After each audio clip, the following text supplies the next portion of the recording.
Talking Sports with CJ every Tuesday 3 to 4 on Sports Slam Radio. It's sports on steroids and with pure attitude.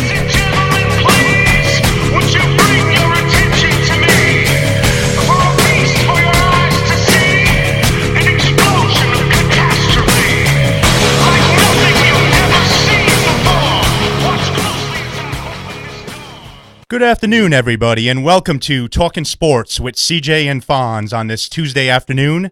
Big show ahead of us. I'd like to introduce my cyber host again, good old Fonz. What's going on? Doing good, man. Looking forward to talking some sports with you today. We got a jam-packed show ahead of us today. We have major headlines I want to get to. We have a nice interview with Tom Kovac, our golf expert, who will break down the British Open for us, which starts Thursday. And we're going to do our favorite sports movies of all time, me and Fonz, and we would definitely like to hear the viewers' favorite sports movies. So you want to call anytime in the show at 727-493-2055. Let's jump right into it. And our main headline of the day actually happened at the end of last week, but we're getting into it now with Drew Brees. Drew Brees is now the highest paid player in the NFL, signing a 5-year, $100 million contract with the New Orleans Saints to stay there, 60 of it guaranteed. I'm going to ask you, Fonz, has he earned the right to be the highest paid player in the NFL? Has he earned the right? Well, how about this? In 6 years that he's been with the Saints, he's led them to their only Super Bowl title in franchise history. He has more yards at 28,394 and more touchdowns at 201. Also, has a higher completion percentage than any other quarterback in the NFL in the last 6 years. In 2011, he set NFL records for completions, yards, and completion percentage. So he's earned the right to be there as the highest paid player, but he hasn't earned his contract yet because they're paying him for future performance, not his past 6 years. I know you threw out some interesting stats, and Brees' numbers are they're crazy numbers. But I'm going to say this. I'm going to say he's definitely worth this money. I'm going to go back to before he played for the Saints, back in early 2000, mid 2000, before he signed in for the 06 season. And Saints weren't selling out. They were a bad team. Fans were showing up with paper bags on their head. This guy rejuvenated the city. They were coming off the Hurricane Katrina. The city was just ravaged by it. And then he comes in, takes the team to the NFC title game in 2006, where they lost to my Chicago Bears. Won the Super Bowl 3 years later against the Peyton Manning-led Colts. And, the Saints are on the map. They're a perennial contender every season. And, he's done wonders with this team, and he deserves, in my eyes, to be the highest-paid player. Is he the greatest player? That's someone's opinion. Some people say Brady, Brees, but for what he's done, he's earned that money. And it's hard to believe that at the end of the 05 season, there was a chance that he would never play again with his shoulder surgery. And it's the Dolphins lost, they didn't get him before the Saints did. He's definitely worth that kind of money, but like I said, they're not paying him for what he did in the past. They're paying him for what he's gonna do, and hopefully hopefully for him and the Saints, that's lead them to another Super Bowl. But speaking of big contracts, I know you like the Matt Forte deal. Oh, I love it. He's got 4 years, $32 million. Is that what it was? Yep, 4 years, $32 million. I think 18 of it's guaranteed money, but I'm ecstatic over it. Okay, and Ray Rice got a 5-year, $40 million deal. And one of the higher profile players that doesn't have a big contract is Wes Welker for the New England Patriots. Now, he's 31 years old, but what he's done is Drew Brees like at the wide receiver position. But at the Patriots, it's not the Patriots' way to give big contracts. Mm-hmm. And I wanted to ask you, what do you think? Who are you siding with, the Patriots or Wes Welker here? Welker is number one. He's not deserving of Larry Fitzgerald, Calvin Johnson type money. He's not that impact type of receiver. He fits the New England system though. He averages 100 catches a year. He has the most catches in the past 5 years by any receiver. And he's done a lot for this New England team. He's I mean, Brady has added some more security blankets to his offense in Gronkowski and Aaron Hernandez, but Wes Welker's been reliable. He's made for that offense. Maybe he is a product of the system. Willie McGinnis said he was a product of the system, but people said Marvin Harrison was a product of the Colts system. So, do I think he deserved the contract? I think he did. I mean, he was a player before he went to New England at Miami. He faltered in Miami. He wasn't an impact receiver, and maybe he's great because one touchdown before he came to the Patriots maybe as a wide receiver. And that's true. Maybe he's great because of Brady, but I think he deserved it. And I mean, I think that's gonna be an ugly matter that Patriots gonna have to deal with all year. He's unhappy. I mean, so we'll have to see how that plays out. Well, he said in an interview yesterday that he's fine with it. He's making $9.5 million this year. If they franchise him again, it'll be $11.5 next year. So that'll get to the $21 million guaranteed, which is what he wanted anyway. So it's not really that big a deal unless he goes down with an injury. The Patriots have a lot of weapons with or without him. And if he didn't drop the pass in the Super Bowl, maybe the Patriots would have won the Super Bowl. They would have given him a contract. Oh, you're crazy. So, you guys wouldn't have been in the Super Bowl if it wasn't for Welker. Yeah, but the pass was right on his hands. I mean, I agree. He should have caught it, but I mean, they didn't lose that Super Bowl because of that. I mean, he should have had that catch, but I mean, the defense couldn't make a stop. If he makes the catch, they run the clock out. But the defense couldn't make a stop against the Giants' offense. I mean, they let him drive the length of the field on them. But moving right along, we're going to stick on football, but we're going to move to college football now. And Joe Paterno, I know everybody's been sick of hearing about the Penn State scandal. It's getting a little old, but it would be weird not to mention about the whole free report that came out at the end of last week. The free report stating that Joe Paterno basically knew all about the sexual abuse. He covered it up for Sandusky. And there's even a rumor that a janitor that witnessed the sexual abuse was going to go to the police, and Paterno threatened to fire him, which, I mean, if that's true, I lose total respect. But I ask for you, Fonz, does this scandal hurt Paterno's legacy? And eventually, should that statue of him outside Beaver Stadium, should it be removed? If they want to move forward with the Penn State football program, it has to be removed. If not, it'll be a distraction week in and week out. You'll see it on TV every week. It's not fair to the players.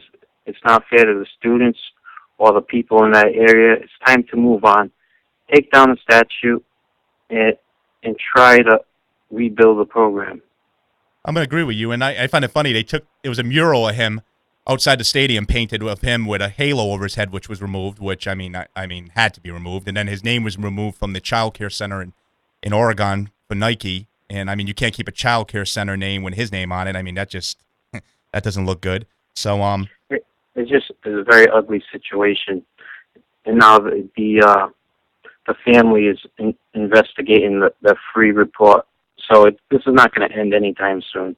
And Penn State football will never be the same. I mean, there's people even calling for the death penalty, which the only other program to ever get that was SMU in the 80s. And, I mean, this is just a mess. I mean, Penn State. And this is a lot worse than what SMU did. Oh, I agree. I mean, this is just a scandal. Everybody covered everybody's butt. I mean, everybody covered Sandusky and Paterno, and it's just old, and I'm glad everybody's paying for it now, because it can never stop the abuse that these kids had to deal with, and I'm glad that everybody's paying for it now. And I mean, they should have paid for it 10, 15 years ago, but at least they're paying for it now. All right. Well, what about this drama, the Dwight Howard drama? Weekly drama. I mean, it seems like every week there's a different team involved. There's a new quote by him saying that now he'll sit out the season if he's not traded. So, I mean, he forced his coach out. Now, with LeBron James winning the title and fixing his reputation a little bit, is he taking over that role as the NBA's most hated player? I'm going to say yes, and I'm going to say why. You said about LeBron James. LeBron James, I know he rubbed everybody the wrong way by doing his show, The Decision, saying he was going to bring his talents or whatever, take his talents to South Beach, and came off cocky and arrogant. But not once when he was on Cleveland did he act like this. So, yes, Dwight Howard has just lost my respect. A great basketball player, but come on. Now you're going to threaten to sit out this season if you play for the Magic? I mean, you're being a big freaking baby. Get his ass out of Orlando. Trade him for what you can get. Trade him for a freaking box of popcorn, whatever. NBA developmental league players. It doesn't matter at this point. Get rid of the guy. The guy's a cancer. Let him go be a cancer in somebody's other locker room, like the Nets or whoever he wants to go to, Rockets, Lakers. I mean, just get rid of the guy at this point. I'm sick of hearing about him. He's a baby. Well, they already have a big baby in Glenn Davis, but it's really sad, and it's a shame that Orlando has to lose another franchise player when the fans, they support the team, and they don't get the support back by ownership. No, and it's just ridiculous that they fired a coach in Stan Van Gundy who took them to the finals in 2009, took them to the conference finals in 2010, and they fired him because Dwight Howard wanted him fired, and Otis Smith, the GM, fired, and he got his way, and now he wants out again. I mean, a 30-year-old GM and Rob Hennigan doesn't need to hear about this. I mean, I deal with this every day. Get rid of the guy. Just take what you can get. You're rebuilding anyway, you know? They need a coach, too. Yeah, that's they true. don't have a coach yet. Well, moving along to the NFL now, we've witnessed a lot of arrests the past week, in less than a week. Over the weekend, Elvis Dumervil of the Denver Broncos arrested for assault with a deadly weapon. I guess what happened was he pulled his gun out on somebody, road rage incident. Then we saw yesterday Des Bryant was arrested for allegedly shoving his mom, and now this morning Marshawn Lynch was arrested for DUI. All these NFL players, and even all offseason, Nick Fairley getting arrested for DUI, Brandon Marshall. All these NFL players thinking they're above the law. Well, I think all young people make mistakes. It doesn't matter if you're in the NFL or NBA or whatever you do. If you're young, you make mistakes. And if you're young with money, you should be held to a higher standard. So because they've had the success in their life that they've had so young, maybe they do think they can get away with more stuff. But I think it's more a factor of them being young and inexperienced with the world. I mean, it's just, I think they're above the law because I look at the Aqib Talib situation. This is a guy that shot a gun at somebody, pointed a gun at someone's head, and then gets community service and is allowed to play this season. If I shot a gun at somebody, I'd be in jail. I'd be sitting in a jail cell right now. So these guys they know they're going to buy their way out of it. They know they're high-profile people, and I mean, I know they're young, some of them, but they should know better. I mean, some of these guys, it's just, and it's time and time again with some of them, like Brandon Marshall. You've seen it all the time, him getting arrested. I mean, it's just getting old, and these players need to grow up. I mean, we know you're millionaires, but grow up already. Speaking about mistakes, are the New York Knicks making a big one in Jeremy Lingo? Now, by all reports, they're not going to match the Houston Rockets' offer. So they have an old Jason Kidd who he just got arrested for DUI. I think he drove into a tree. They re-signed Raymond Felton. Now, Lynn has only had one good month in the NBA. I know he had a lot of attention. He was on the cover of Sports Illustrated twice in a row. They have the tools in place, that being the New York Knicks, to make a run for a championship. They need someone to contribute now, and they might not have time to develop them. So you think they're making a mistake by letting them go, or should they match the contract? I mean, you look at it in two ways. Number one, he's bringing people to the games. I mean, TV ratings were up when he was doing great for the Knicks last year. TV ratings were up, attendance was up. So I mean, he adds that added boost. Do I think he's worth the money? 3 years, $25 million? No, I mean he's not. But at the same time, you have the Brooklyn Nets moving in. They're going to be trying to steal attendance away from the Knicks. I think you try to keep Jeremy Lin. He brings people to the games. He might, but the only thing I wonder though is he doesn't fit in the same offense as a Carmelo Anthony. So is that going to work this year? So it's hard to say, but I think he's going to bring money and revenue to the team. Well, one of the main reasons they're not keeping him is because they're going to put him in the luxury tax bracket, and he's going to cost the Knicks about $30 million in that third year. So we'll have to wait and see it. Hello? It looks like we lost Fonz for a second. We'll try to get him back on. Bad line, I guess, in Providence, Rhode Island. Hello. Oh, yes, you're back on. We lost you for a second. All right. So you got bored with the show, but no, you're doing a great job. Where'd I get cut off? No, we heard about the whole luxury tax, but now so we'll get more into the Lynn subject when we get into NBA talk. If you want to call in, discuss any of the headlines we were talking about, 727-493-2055. Now we're going to be talking to Tom Kovac, golf expert. He's going to break down the British Open, which starts on Thursday. So we're going to be talking about that. In the meantime, we're going to be also discussing about favorite movies later on in the show, which I would love to hear all the viewers' favorite movies. Sports movies, right? Yep, all the sports movies. It was tough to break down the list because I was looking at all the movie lists and all the ones I've seen, and I mean, break it down into 5. I mean, it was hard. I could have broke down a top 30 list, and it's hard. There really wasn't as many favorites as I thought there was going to be, though. As I was reviewing all the movies. I don't mean to. Nolan, our engineer, is letting me know now that we are calling Tom right now to discuss some golf. Okay. All right. So we'll be moment in a moment. We'll be with Tom discuss the British Open, which everyone's going to want to hear his advice. I mean, his commentary on Tiger. Maybe Rory McIlroy, about the whole tournament itself, and how about the number 1 golfer in the world, Luke Donald? Yep. Oh, Tom? Tea time is...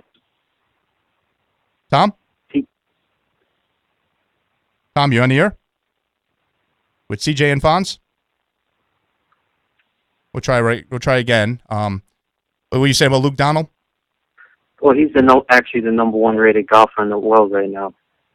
Yeah, it's amazing, but I don't know. I think Tiger has a good chance to win this tournament. I definitely predict he's going to win one of this one or the PGA. I can't see him going without winning another major this season, and I don't know if he's eventually going to catch Nicklaus, but I mean, he's going to make it close. I mean, he's definitely finally showing that starting to show signs of the Tiger of old. He's only 36. But I mean, we'll have to see how Mickelson does. I mean, Mickelson has struggled, so we'll have to see what happens on Thursday.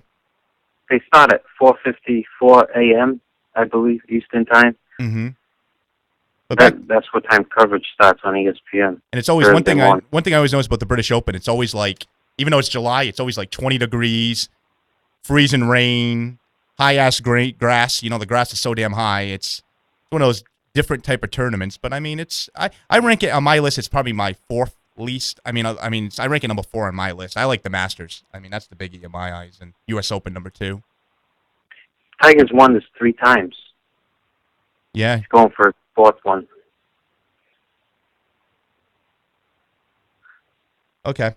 And but back to the movies. How did you break down your movie list? For sports movies? Yeah. Well, it depends, like, what do you consider sports movies? Like, see, I know I was looking at Teen Wolf. That could be a basketball movie. No. I know you don't want to admit it. But there was a lot of basketball in that movie. Teen Wolf. It was basketball. Like when he did the flip dunk. Do we have Tom in there? Tom Kovac, golf expert on the phone, right? What's that? Hey, Tom, how's it going? You're on with CJ and Fonz today. Hey, how's it going?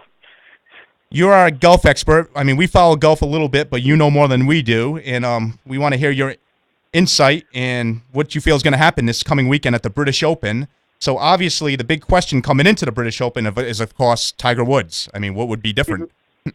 How do you like his chances this weekend?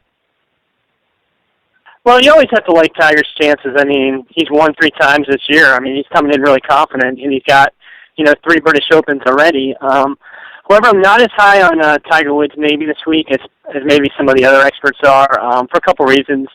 Number one, Tiger played this course at Royal Lytham where they're having the British Open back in 2001, and he finished tied for 25th here that year.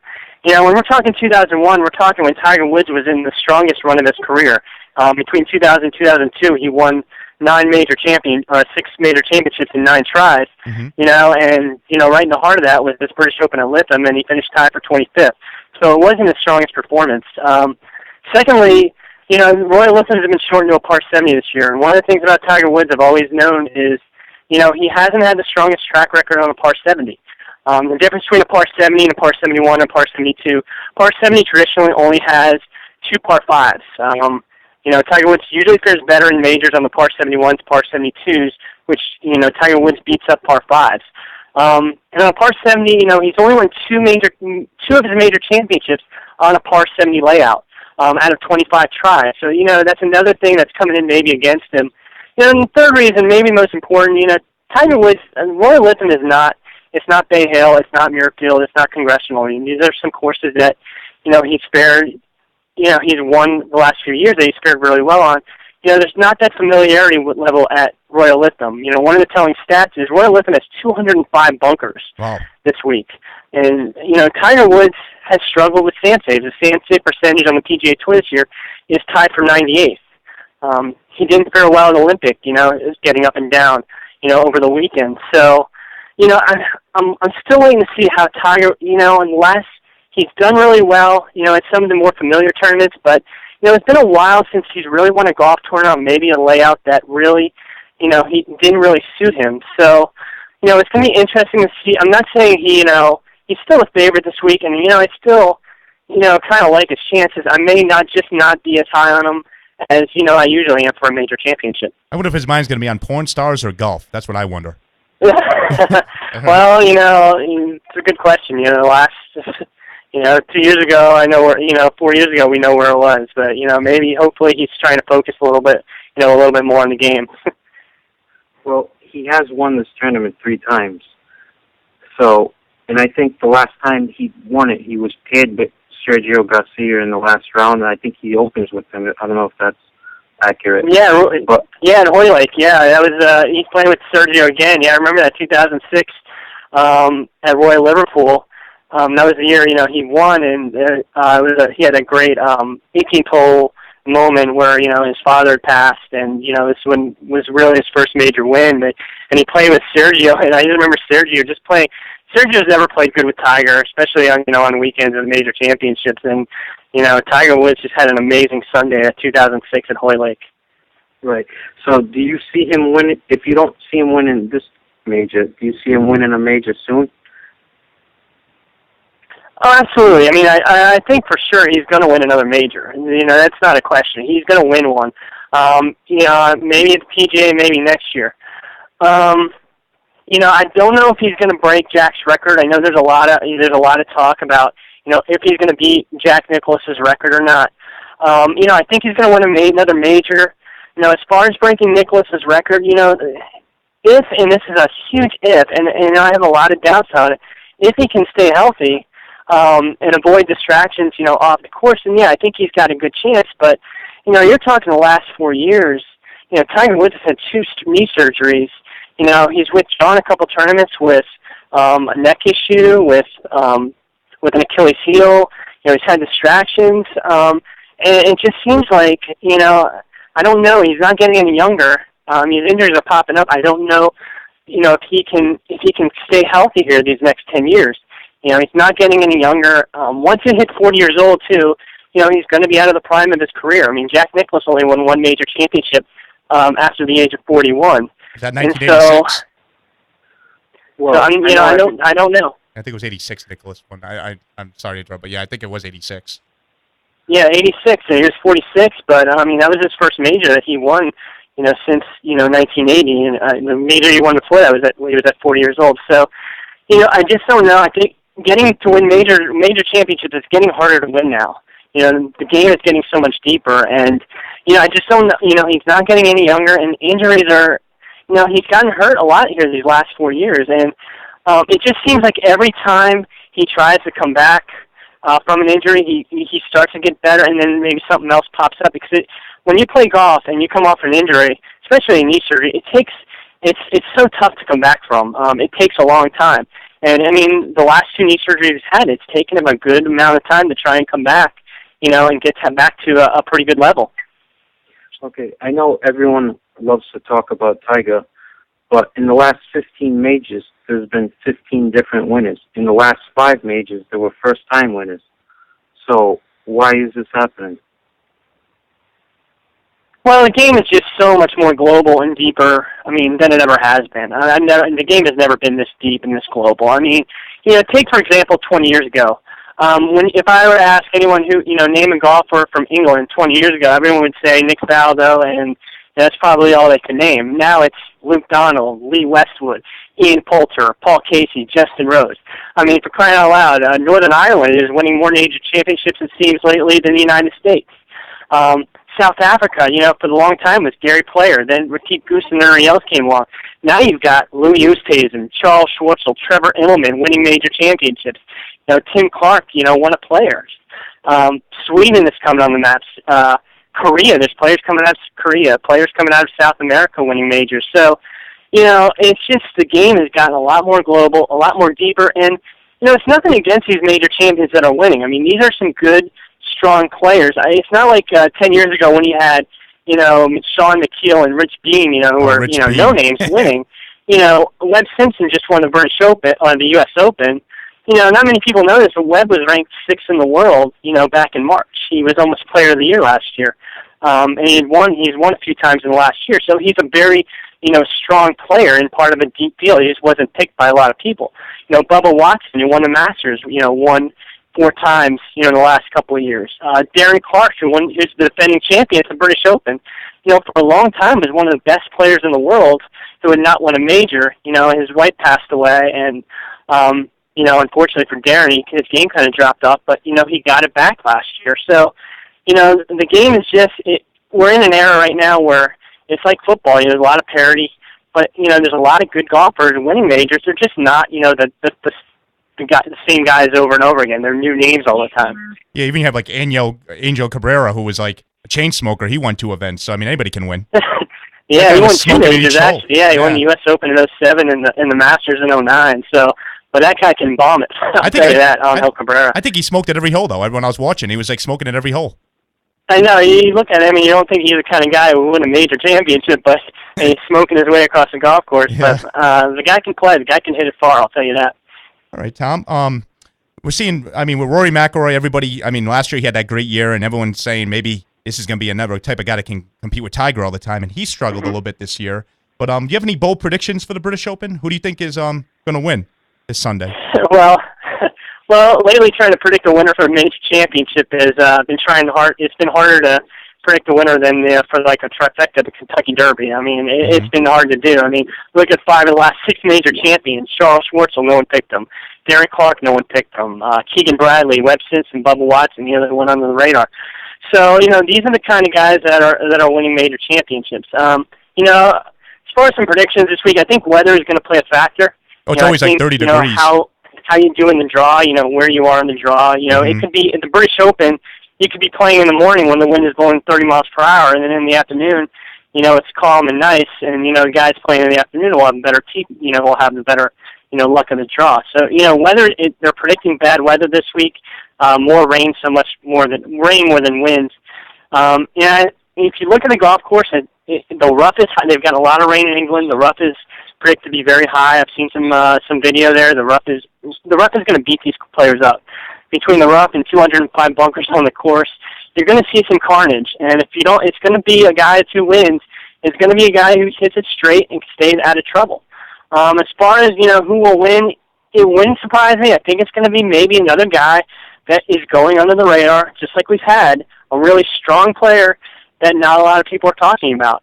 European Tour has won 4 of the last 5 British Opens. Padraig Harrington was a European Tour player in 07-08 when he won. Louis Oosthuizen, South African, was a European Tour player when he won in 10, and Darren Clark in 2011. So, wouldn't surprise me at all if a guy that plays the European Tour regularly that we may not have heard of, maybe a guy like Nicholas Kolstad from Belgium or Alexander Noren of Sweden, do well. It's guys that we haven't heard of. As far as some of the bigger names, I like Ernie Els this week. He tied for Lytham he tied for second in Lytham in 1996. Tied for third in 2001. He's hitting it very straight this year. He's got 5 top 10s, so he's playing at a level that he hasn't played in a long time. The course suits up well for him. My only worry with Ernie is how will he fare, down the stretch. He struggled this year in closing out tournaments. I'm higher on Rory McIlroy than a lot of people are. I wasn't high on him at the U.S. Open. Some people thought it was crazy when I said he might miss the cut. I just didn't think he was ready. I thought the course set up poorly for him. I think he's going on the radar this week more. There's some pressure off of him. It wouldn't surprise me to see Rory McIlroy there on Sunday. And my sleeper pick for the week, and a guy I'm actually picking to win, which means I'll probably miss the cut, but that's Padraig Harrington. Padraig won this thing twice. He's another guy going under the radar a little bit this week, but he's had a very consistent year. He's been showing up on leaderboards a lot. He played well at the Masters, was in the mix Sunday, was really in the mix at the U.S. Open, finishing just a couple shots back, had a chance to win. But he's a guy, I like his chances on this kind of course, link-style course. He's familiar with it, with the British Open, and he's a guy I think, he's going to fare well this week. He's going under the radar, which I think is a good thing. But one thing's for sure, you're going to have to keep it straight this week. Well, if Rory McIlroy doesn't win, though, at least he gets to go home to Wozniacki. I mean, that's not all that bad. So, yeah, right. But one thing I have to say, though, if Tiger's not in it on the last day, I mean, the golf ratings, the station, the networks, you have to have Tiger in it on the last day because, I mean, he's the draw. I mean, he has to be in it on the last day for this to be a big tournament, in my eyes, ratings-wise. Yeah, I agree. I mean, Tiger Woods really is, but a casual fan, where the ratings come in, and people will tune in. I haven't been the biggest Tiger Woods fan over, the last few years, but I still kind of like to see him in contention, kind of like to see him there on Sunday. It makes the tournament more exciting, it makes it more watchable. And, he brings that excitement to the table. And, we'll see what happens. He's got to keep it straight, though, this week. And, that's the only thing I'll say about Tiger Woods. He needs to stay in the fairway. He needs to stay out of the bunkers and stay out of trouble. All right, and lastly, Tom, I want to know, British Open, since we're on the British Open topic, what's your favorite memory of all time that you want to share with us for British Open history that you've witnessed? There's a couple of good memories I have. Unfortunately, for this man, whenever I think of British Opens, I think 1999, Jean Van de Velde. Poor guy, but sitting in the Barry Burn on the 18th hole, pants rolled up, ball in the water, just literally throwing the British Open away. Oh, I remember that, yes. It's probably the thing, and one thing about the British Open I remember more than anything was that one moment.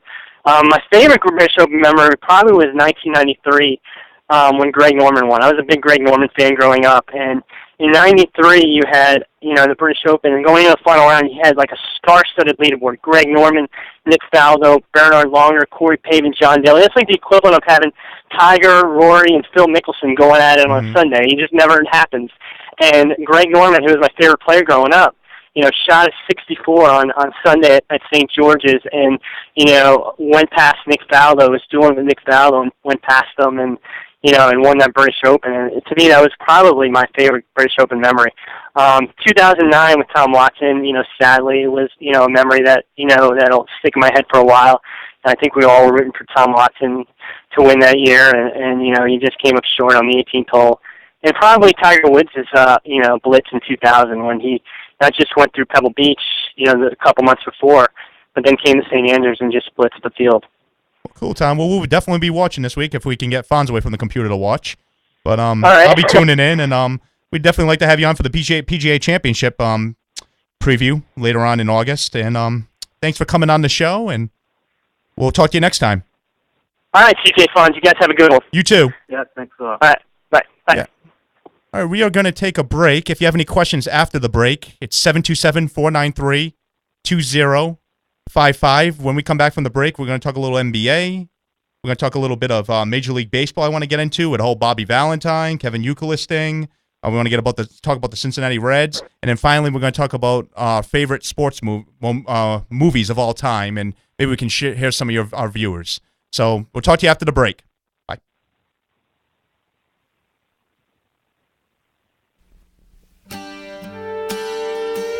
Bonds?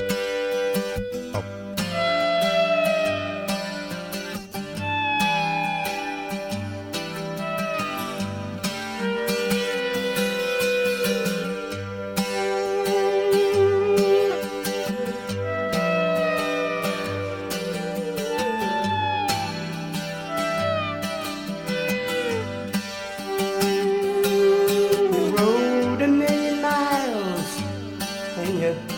Beneath the skies and living off the land with what you thought you loved. You served your country well and you sure give them hell. And all you done was what they asked of you. Well, some might say you did your job too well. Or some might say you did your job too well. Now you kill a many men as you ride across the land. You're burning your horse with all that you knew. When you ride into town, they tried to take you down. They soon found out that they got had by you.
We are back. You were listening to music by Jersey Dirt from rockslamradio.com and our sister station. So that was the music provided to us during the break.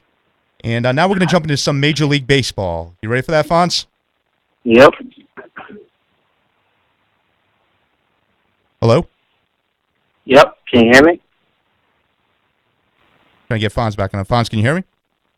I can hear you. Mm-hmm. We're going to be getting into baseball now, and we're going to be talking about Bobby Valentine and the whole Kevin Youkilis friction that's been going on, and it's been getting a little old. Bobby Valentine recently just came out saying that basically Kevin Youkilis was the main reason for the arguments. He blames Youkilis, saying he was originally saying he was not ready physically, mentally anymore. Then Pedroia took Youkilis' side, and it's just been one big mess. And then Youkilis came back into town last night as a member of the White Sox and had 2 hits right off the bat. I think he went 3 for 4. Fonz, are you there? Yep. Can you hear me okay? Yep, I can hear you perfect. We're just talking about Valentine Youkilis friction. In your eyes, should Valentine dwell on this matter, or should he just finally shut up about it and let bygones be bygones? Well, Bobby Valentine says that Kevin Youkilis never wanted to get over those initial comments that he made about him earlier in the year. He also says that there was no friction when Valentine first got here because, Bobby wasn't here last year. So, but the thing is, it's not him that keeps dwelling on it. It's the Boston media that keeps asking him about it. And he's not the type to shy away from a question. So if he gets asked the question, he's going to answer it. Uke was struggling before he got hurt. And he gets hurt, Middlebrooks moves in. So, and he was playing well. So it wasn't just that. It was a combination, a snowball effect of things that happened. I think it should be over. Things worked out for him. because the White Sox are playing well and he's fitting in pretty good over there. And with the White Sox playing as well as they are, and they are in first place right now, can they win the division despite the Tigers that are storming from behind them? They're playing well. They have the experience, the pitching, and the hitting. Can the White Sox hold on and win that division? Going into the season, I mean, I didn't give the White Sox no chance. I figured new manager Robin Ventura never managed a day in his life. I was saying this team would be lucky to be fourth, maybe fifth in the division. I thought they'd be in a cellar, but they've surprised me. And they've got the pitching. Chris Sale has proved to be the ace of this rotation. Even I thought losing Burley was going to hurt them. It didn't. And then they have adding Euclid, who re-energized the lineup. I mean, he's been putting up some good numbers for them. And then you have a veteran clubhouse. You have guys that were on the team that won the World Series in 05. You have a Paul Konerko. You have a A.J. Przinsky. So do I think they're going to win the division? I think Detroit is, but I think the White Sox are going to hang around for a while. It's going to be a close call, though. I think the White Sox are still a year away. Chris Sale's just going to get better. They're going to keep Euclid, and Ventura's just going to get better managing. So time will tell. Like Robin Ventura, Ozzie Guillen didn't have any prior managing experience, and he did pretty good with them.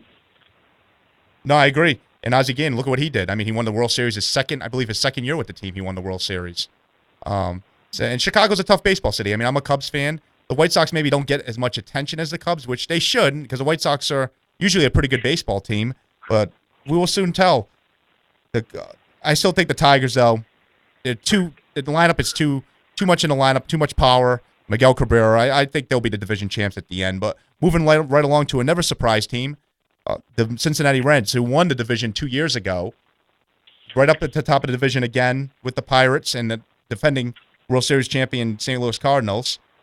But recently, we just saw Joey Votto go down with his knee. He had knee issues before the All-Star game, decided to play the All-Star game, but now is going to have knee surgery, and he's going to be out 3 to 4 weeks. This knee injury, is it going to hurt not having Votto in the lineup? Are they going to? One thing I'm going to ask is, are the Reds going to be able to maintain their first place lead and hold off the Pirates and the Cardinals till Votto comes back? Well, it's definitely going to hurt them. There's no doubt about it. He was a 2010 National League MVP. He just signed a 10-year, $225 million extension, and he's going to be out 3 to 4 weeks. So the Reds are going to be without their best hitter at batting .342, 14 home runs, 49 RBIs. He's virtually top 10 in every hitting category. With that said, if this was to happen, the Reds are happy that it's happening now, because over the next 30 games, they only play 6 versus winning teams. Now, Dodgers, they lost Matt Kemp, and they weathered their storm. But the Reds, they're a very underrated team. I don't know if most people don't know about them, but they have the National League's best defense. They also have the best bullpen in the National League. And they've only used 5 starting pitchers, which this late in the season is a modern-day record if they can continue the way that they're going. Just 5 all season. To replace Votto, they have a young rookie in Todd Frazier. I don't know if you've heard of him, but he's actually put up better numbers than Bryce Harper in 80 fewer at-bats. Wow, I didn't know that. That's a good stat. And I still think the Reds are going to hang in there. They got Cueto as ace, and I still think they're not going to win the division with or without Votto. I still think the Cardinals are going to be a dangerous team, and I'm not underestimating the Pirates. I think the Pirates are going to hang around this year. Last year we saw them fade out of the race towards July, August, but I think they're going to stay in the race this year. They can still make a trade. I heard they're still interested in Juan Pierre for their leadoff spot, but with Juan Pierre's defense played and everywhere. pitching, they'll be fine. Mm-hmm. All right. Well, Hello? Yep. Well, now we're going to move into some NBA talk, and I know the big issue that you want to talk about, Fonz, is about the Dream Team. Right. I love basketball, and I love USA basketball. And USA begins Olympic play on Sunday, July 29th versus France at 2:30. I believe Tony Parker should be starting in that game. I don't know if he's gotten over that injury, but USA beat Brazil last night, 80-69. LeBron had 30 points. And But in last week in the headlines, Kobe Bryant was talking, and he said that this current team could beat the '92 Dream Team.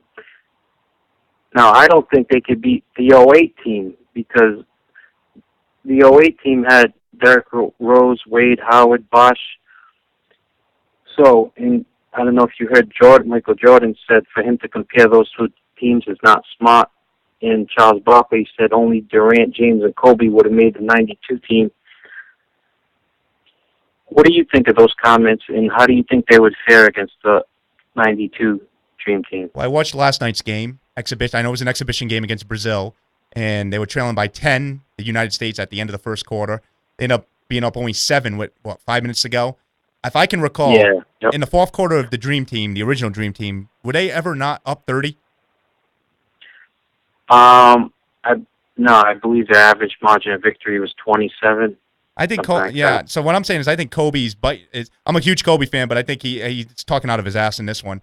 I truly think. I mean, you look at the original Dream Team, 11 Hall of Famers. This new Dream Team, there's no 11 Hall of Famers. Tyson Chandler's your center, who's good, but come on, Patrick Ewing. He's a defensive player. Yeah. Yeah, but Patrick I Ewing. understand what you're saying. He wouldn't. He couldn't hold. He couldn't hold Ewing's strap. Right. Well, David Robinson too. Yeah, I mean, Robin. Look at the backups on that team. I mean, you had Stockton off the bench, Drexler, Scottie Pippen, Bird didn't even start on that team. I know it was the end of his career, but come on, Kobe. I mean, this is just garbage. Don't forget about the All-Star Game MVP that he had, Magic. Right, and you can't forget, of course, you can't forget Magic Johnson and I mean number 23. And I would agree with Barkley. The only 3 players I could play on the original Dream Team was Durant. Would be Durant, Kobe, and LeBron, and maybe Wade if he was playing. I don't know. He's not. I mean, I know he's hurt, but he took back his statement later on, and he said, "Well, in a 7-game series, maybe we wouldn't beat them, but we would definitely take one game. Maybe they could." But he did take it back a little bit, but he was pretty forward in saying that they could beat the Dream Team. I'm going to say that the original Dream Team would beat this Dream Team by at least 10 points. And I'm willing to bet it. But the only way we could ever see that is in a video game. So we're talking, comparing. It's different times, different. Vegas, Vegas actually has them as 8-point favorites, the '92 team. Really? I'd say 10. They'd beat them by at least double digits. But moving right along, David Stern. We're going to stick on the Olympic basketball subject with David Stern saying that he wants to limit the age of 23 now for players that can play in the Olympic team, the Dream Team, or the NBA Euro Championship, World Basketball Championships. I feel with Stern that he should worry about flopping and referees about the possibly lockout. And he shouldn't be worrying about this. But what do you feel about Stern coming out talking about this matter? At first, I disagreed with him because of what the '92 Dream Team was and what it meant to everybody. But then, after I was looking at it, I could see his point of view. He does have a point. Now, David Stern is a businessman, and he has to look out for the benefit of his league. So making the team an under-23 team, that would help the development of the young players in the NBA, making them better, exposing them to world competition. So that, in turn, would make the NBA better for a better season. And at the same time, it's protecting the veteran stars, ensuring a great NBA season, and also making the Olympics more competitive because it won't be such a separation between the two teams. I do believe they would still win because Durant's 23. I think Kevin Love is under 23. Westbrook. They would have a lot of stars as it was.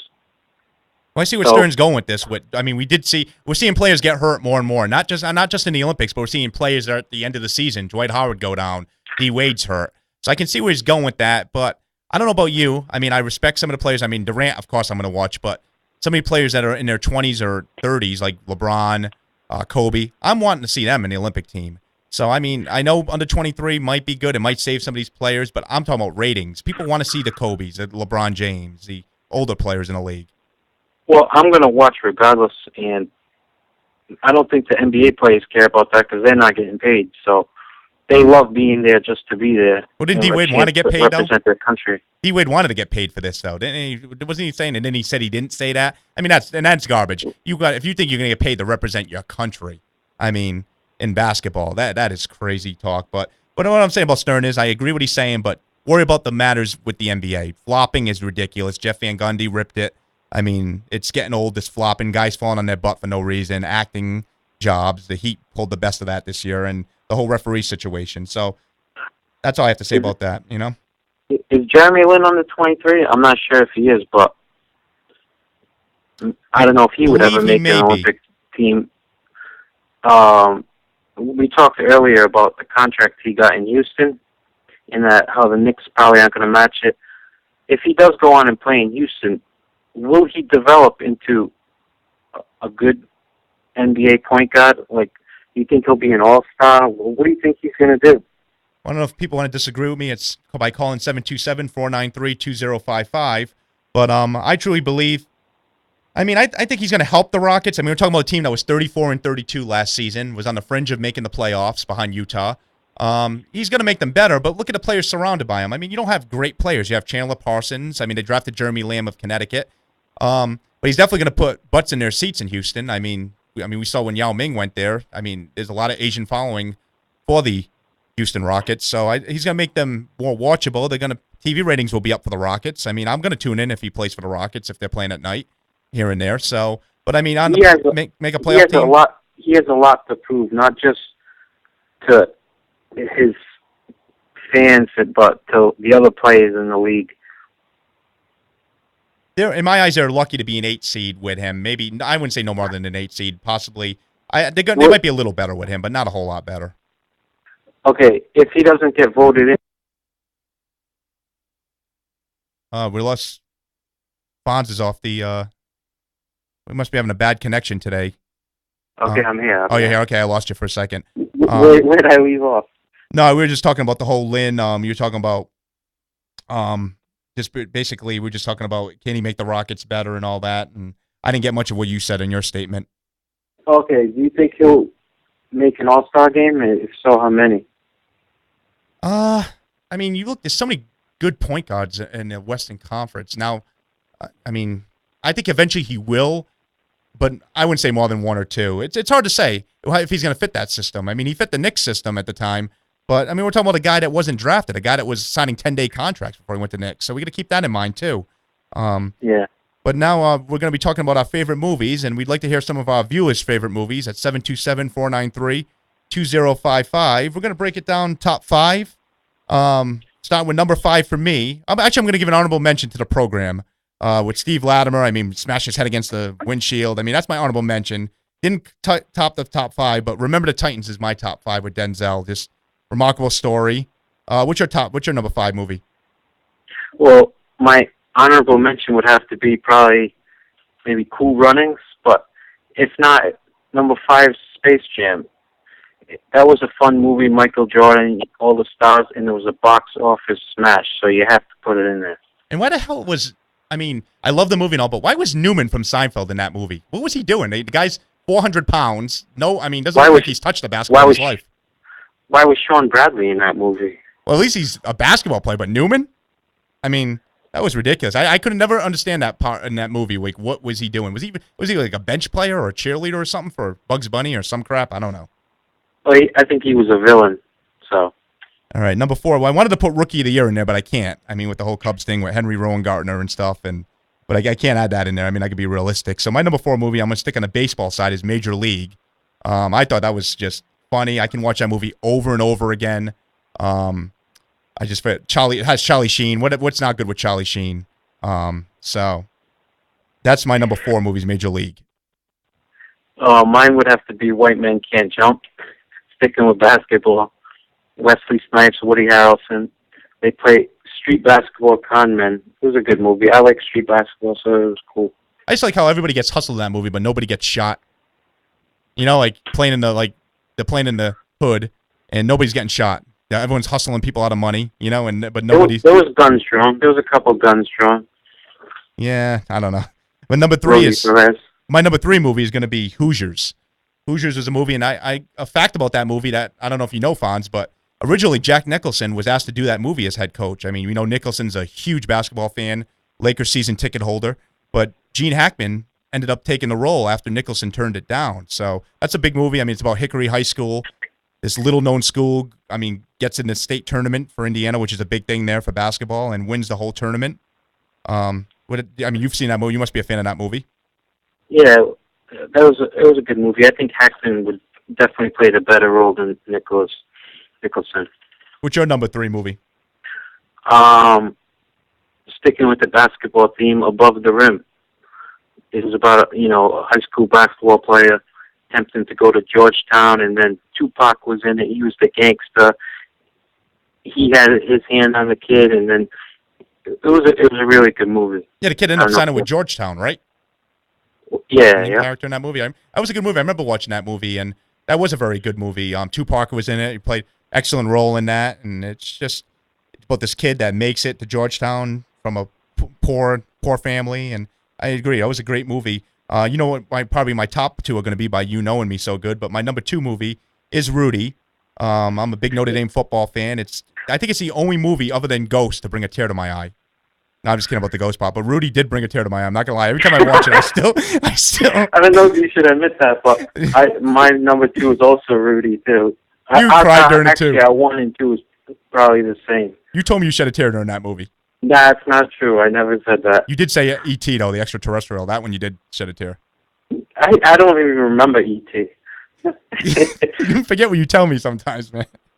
But Rudy was remarkable. I mean, this kid, 5'0", 100. How could you forget the speech? No athletic ability, makes the Notre Dame team. I don't know how realistic that would be nowadays, but it fit the 70s.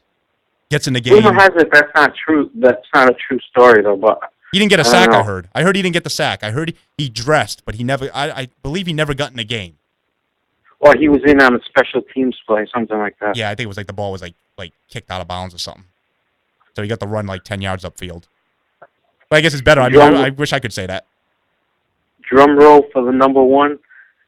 We all know it. Well, it's obvious. I mean, I'm a huge fan. I'm going to link it all together, the Rocky series. I mean, even to this day, I still at the gym pumping iron, listening to Rocky. I mean, the other day I was benching, putting up 300. I yelled Drago at the top of my lungs when I on the last rep. No, I'm just kidding that. But I'm a huge Rocky fan. Rocky 3 was awesome with Clubber Lang. I mean, that was a great movie. Mr. T was just badass. I mean, he scared me. I'd be scared to be in a ring with Mr. T. And, funny thing about that with Mr. T in Rocky 3 was he said that his own mom was scared of him after seeing the movie. That's how. Really? Yeah. And Hulk Hogan attributes his success to being in Rocky 3. Really? That's where he said he first got his notoriety. Like, he was in the WWF. But Thunderlips. That was the name. Yeah. What's your number 1? Yeah, it's Rocky. Yeah. I mean, Rocky 5 you like too. You were a big fan of Rocky 5 too, weren't you? Yeah, yep. I mean, and we just saw the kid in the movie, Sage Stallone, just recently passed away over the weekend too, which was shocking. Yeah, it looks like an apparent. They're not calling it suicide because there was no suicide note or anything, but there was all pill bottles next to his bed where he was found. Yeah, Go for it. I even thought the last. I mean, not to change subjects back to the Rocky, but the whole Rocky. I think the last movie was excellent too. When they used Antonio Tarver, I think he played Mason the Lion Dixon or something. That was his name. I thought that was an excellent movie too. I mean, it was a little unbelievable because Stallone was like 70 in it, but I mean, I like the way they did the end. It looked like an HBO pay-per-view. They kind of changed it a little bit. They had Max Kellerman announcing it. Like the real announcer, Jim Lampley, I believe, was doing it. And what's your favorite one though? 4? Oh yeah, 4. I mean, just the whole line, "I must break you" with Drago. I mean, that was just. I could watch that movie over and over again. I mean, I drive people crazy with that movie. It's anytime I'm bored, I put that movie on. And it makes me want to go to the gym. It could be 3 a.m, 2 a.m. I want to go to the gym after I see that movie. I mean, well, maybe I should watch that more often then. And Rocky 3 too. Rocky 3 is another one I can always watch. Rocky 2, 2 was good until I thought the end was good. I thought it was kind of dragged on.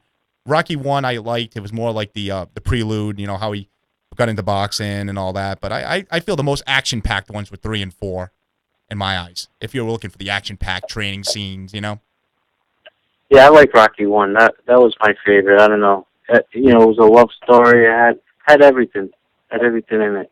Some movies that didn't make the list. I mean, for you, maybe it was Ladybugs. I mean, some of the ones. I mean, Field of Dreams. Dodgeball. No, that was No, yeah. I don't. Would you call that sporting movie Dodgeball though? I What like about Nacho Libre? that's wrestling. It was a priest What about turned Gus? wrestler to It was- save the orphanage. There was one Gus with the it's like a mule that kicks field goals. That was different. That was like a Disney 70 movie. Yeah, it was called What about- Gus. I'm telling you. What about Bad News Bears? That's a good one. I mean, I would put that on the like Sandlot, that type of movie, like Little League type. But I mean, they were good movies. I don't know if I put them Sandlot on was the a top good five. movie. I like Sandlot. That's excellent. Yeah, that was a good movie. Mighty Duck. Mighty Duck. Hockey is Slapshot. Slapshot was my favorite hockey movie. I mean, till this day, I can't remember the brothers' names. What the hell, the Hanson brothers. I mean, they made that movie, and that was the one I enjoyed. A lot of football movies. I like the original Longest Yard. I thought the new one stunk. And I like the new one. The new one wasn't too bad. yeah, the new one had wasn't it like Goldberg from wrestling in there, and Stone Cold was in it. They had a bunch of cast of players, like wrestlers and stuff in that one. Yeah, yep. Michael Irvin. I always thought Bull Durham was overrated. I mean, some people might not say it, but Bull Durham I thought was an overrated movie. You believe I don't think I've ever seen that movie. You've never seen Bull Durham? I don't think so, no. They're thinking about making a part 2 to it. I was reading in Sports Illustrated. They're thinking about making a second part to that movie, but I thought it was all right. I mean, Kevin Costner was what he played Crash Davis, the career minor leaguer. So I mean, it's a believable story, but I don't think it's as funny as Major League. When I was reading in Sports Illustrated too, that Charlie Sheen turned down a role as in Bull Durham to take Major League. They want him to play the role of that Tim Robbins played. I think Noosh or whatever, the pitcher. Yeah. Charlie Sheen turned down that role and that Susan Sarandon wasn't the original one they picked to be in Bull Durham. That they wanted Kim Basinger at that time. So I mean, interesting movie sports facts that people that get turned down and stuff like that. But well, it was great to hear your favorite movies. I knew most of them. You didn't put Ladybugs in there, which was shocking. But other than that, though, I knew your list. And What was the guy's name in Ladybugs? Rodney Dangerfield. Yeah, like he's going to be coaching that's soccer. right. That's right. Yep. So, well, it's good talking to you again, and we'll be back next week. Next week, we'll be getting into more NFL talk, and we'll be talking about more baseball, and we're going to be talking about since we're getting into football season, we're going to be talking about the top football teams of all time, which will be an interesting topic. So, Fonz, anything to say before you leave? Hi, Lucy, and that's it. All right, you doofus. We'll talk to you next time, and this is Talking Sports with CJ and Fonz, and have a great day. Okay, bye.